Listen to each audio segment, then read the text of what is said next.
उत्तर 24 परगना हावड़ा के बानीपुर से मुख्यमंत्री ममता बनर्जी ने दुर्गापुर अनुमंडलीय अस्पताल में 100 बेड वाले नए भवन का वर्चुअली उद्घाटन किया।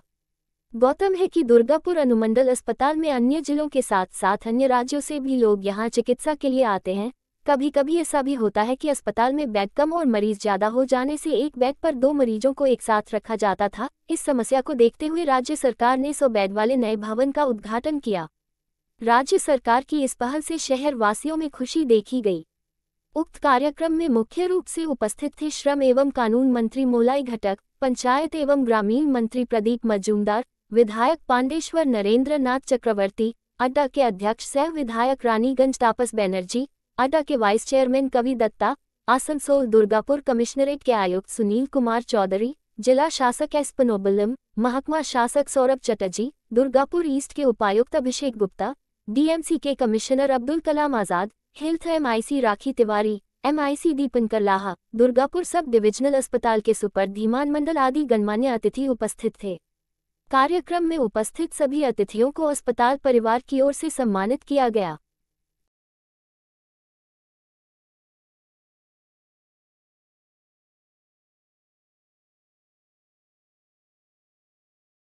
দেখো আমরা যবে থেকে আমি রোগী কল্যাণ সমিতির দায়িত্ব নিয়েছি অনেক প্রজেক্ট হয়েছে, কিন্তু দিস ইজ দ্য বিগেস্ট। শুধু আজকের জন্য না, ভবিষ্যতের জন্য। আজকে যে বিল্ডিংটা চালু তোমরা দেখতে পাচ্ছ কত বড় বিল্ডিং, অসাম 100 শয্যা, এর মধ্যে 7টা সিসিউ আছে, আইসিইউ আছে।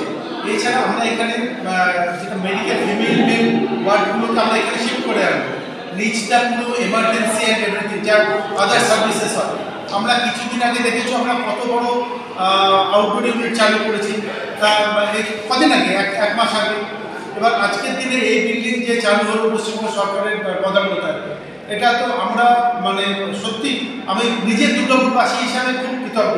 এবং শুধু দুর্গাপুরবাসী কেন, পুরো সারাউন্ডিংস যে জোর। আজকেও আসার সময় দেখছিলাম যে আউটডোরে মানে অন্তত তখন বেলা বাজে 12টা প্রায়, তখনও অন্তত হাজার লোক দাঁড়িয়ে আছে। আমি ভাবছিলাম মানে পরিষেবাটা কত দরকার, মেনলি স্বাস্থ্য পরিষেবা। রিয়েলি খুব দুঃখ লাগে আমরা কিছু যারা আমরা ভগবানের সত্যি ব্লেস যে যারা আমরা এখানে লাইনে দাঁড়াতে হয় না, কিন্তু যাদের দাঁড়াতে হয় তাদের কথা মনে রেখে পশ্চিমবঙ্গ সরকার এই যে প্রজেক্ট আজকে হলো, এটা সত্যি আমরা কৃতজ্ঞ। এবং আজকের জন্য আর ভবিষ্যতের জন্য যেটা হলো, যেটা শিলান্যাস হলো, সেটা হচ্ছে সিটি স্ক্যান মেশিনের, যেটা আমরা তোমাদের সঙ্গে কথা বলেছিলাম আজ থেকে 2 মাস আগে যে আমরা ওটা ইমিডিয়েট করবো। তারও শিলান্যাস হয়ে গেল। আই বিলিভ কয়েক মাসের মধ্যেই আমরা সিটি স্ক্যানও এখানে চালু করে দিতে পারবো। তাহলে আজকে চিন্তা করো, আজকে যে কোনো বড় হসপিটালে যা ফেসিলিটিস হয় তার ম্যাক্সিমামটাই আমরা দিয়ে দিতে পারছি, এবং মানে সব কোনো রকম ছাড়া, কস্ট ছাড়া। এর থেকে ভালো আর কী হতে পারে। আমি আবার কৃতজ্ঞতা জানাই সবাইকে, মানে পশ্চিমবঙ্গ সরকারকে এবং সবাইকে।